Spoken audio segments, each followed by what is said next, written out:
January 6, 2020, Governor R.C. Yap joins the Provincial Government of Bohol in celebration of the Thanksgiving Mass in the Capitol lobby. The Mass is celebrated by Father Val Pinlac with the Coro Seraphim Choir. We may not be as wise as the three wise men, but God has given us so much. Mabito na naata diri sa Kapitolyo ng trabaho. Because you are special people, chosen from among the many. So privileged.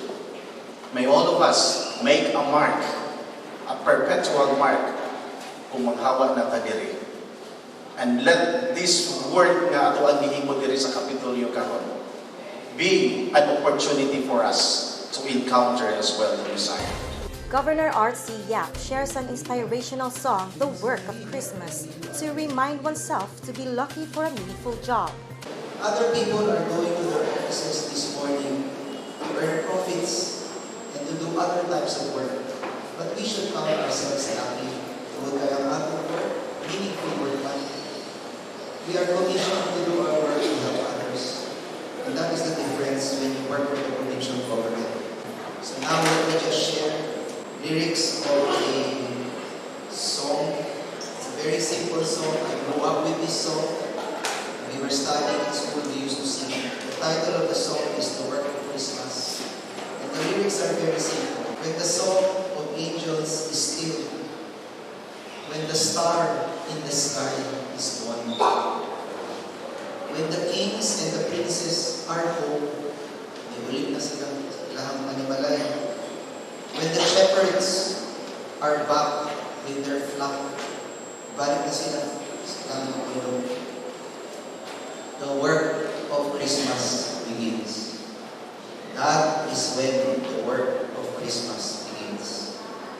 To find the lost, to heal the broken, to feed the hungry, to free the prisoners, to rebuild nations, to bring peace among brothers, to make music in the heart. We in the provincial government are not working for a company. We are working for an organization devoted to the health and the well-being of our brothers and sisters in Bohol. So this morning, let us be commissioned for another new year of 2020 to do meaningful work for our brothers and sisters. Go find the prisoners, set them free. Go find the hungry and feed them. Find the flock and tend to them. Bring peace to brothers and let us make music in our hearts. Ulang bagong tawag sa tanan, maadjong buntag sa tanan. This is Glyza Comendador, Bohol ITV.